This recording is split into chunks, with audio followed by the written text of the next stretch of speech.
What if nobody was the boss, and the group still survived? No chief.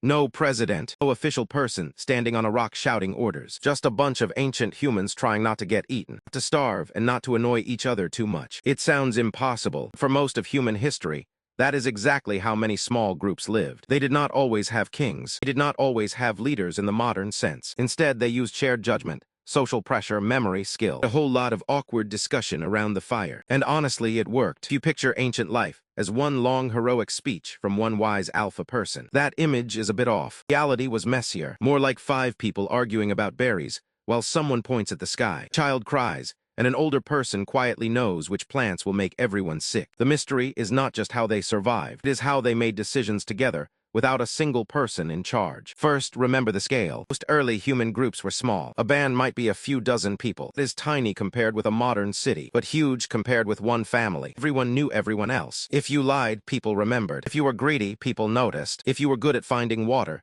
you became very popular very fast. In a small group, you do not need a giant command chain. You need trust. You need reputation. You need people to pay attention to who is good at what. The best hunter might speak up about the trail. The elder might warn about weather. Toolmaker might explain why a spear point is weak. Different people had different kinds of knowledge, and the group listened depending on the problem. That is a key idea. Ancient humans did not need one leader for everything. They could be leaderless in the strict sense, but still guided by expertise. For hunting, the best tracker, not more say.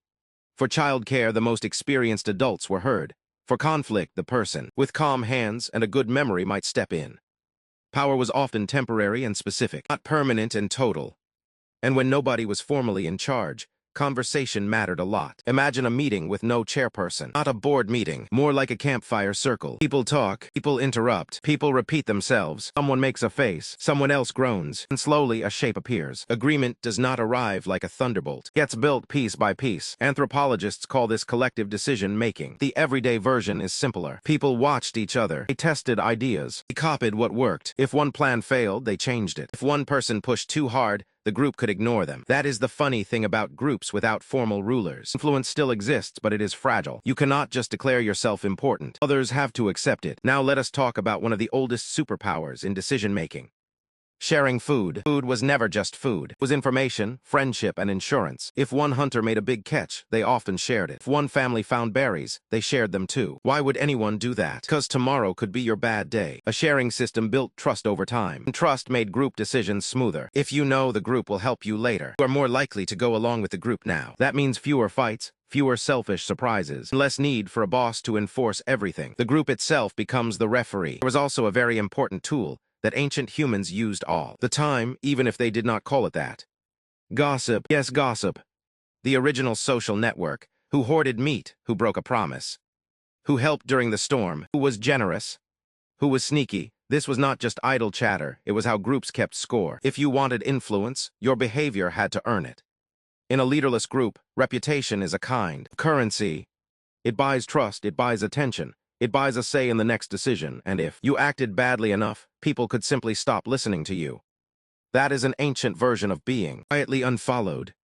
Brutal but effective. But what about disagreements? Surely people fought all the time. Absolutely. Humans have always been gifted at disagreement. Still, small groups had ways to keep conflict from exploding into total chaos. One method was relocation. If a group became unbearable, people could leave and join another band. That may sound simple, but it is powerful. Leaders often stay because they control the system. In small hunter-gatherer groups, the system was more flexible. People could vote with their feet. Another method was joking. Seriously, humor can diffuse tension faster than a long speech. If 2 people were quarreling, someone might make a joke, change the mood, or remind everyone that this is a silly way to ruin dinner. Even now, you can see how humor stops a room from snapping in half. There were also older people, but not necessarily rulers. Elders often had influence because they had memory. They knew the territory. They knew the seasons. They knew who was related to whom, and who should probably not sit next to whom. That kind of knowledge matters when your life depends on timing and place. Being respected is not the same as being a dictator. An elder could guide without commanding. Think of it like this.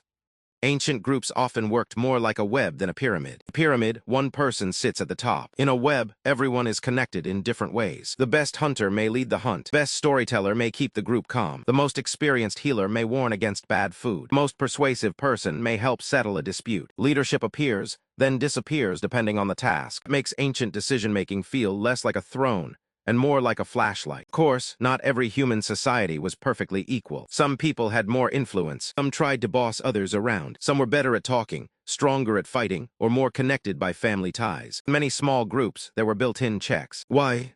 Because everyone could see what was happening, and because everyone needed everyone else. That last part is huge. In a small mobile group, your survival depended on cooperation. If one person decided they were above the rules, others could respond in practical ways. They could tease them, ignore them, withhold support, or leave. A leader who could not command resources, land, or a private guard was not much of a leader at all. Now bring in the environment.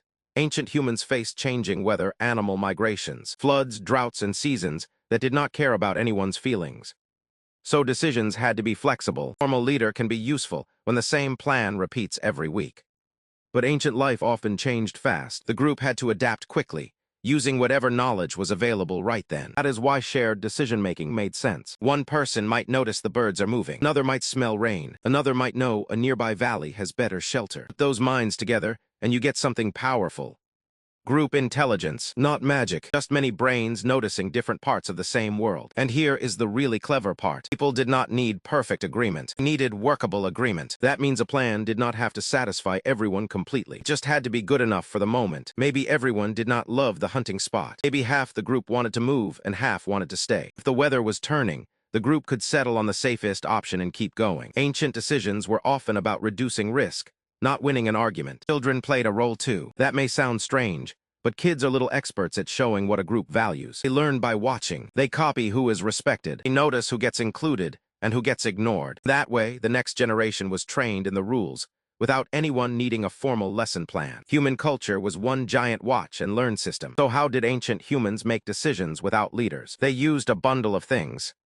Face-to-face discussion, shared knowledge, temporary influence, gossip, humor, memory, food sharing, and the option to walk away. They did not always need a boss because the group itself was. Boss spread across many people instead of packed into one person. That does not mean it was easy. It probably involved plenty of squabbling, sideways looks, and long pauses while someone pretended not to hear a suggestion. But it worked often enough to carry humans through thousands of generations. And maybe that is the most interesting part. Leadership did not begin as a crown. It began as a moment. Someone noticed something. Someone else agreed. Group moved together. So the next time you imagine ancient people as chaotic and clueless, picture something different.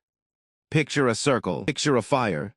Picture people listening, arguing, laughing, and slowly finding a path through danger. Together.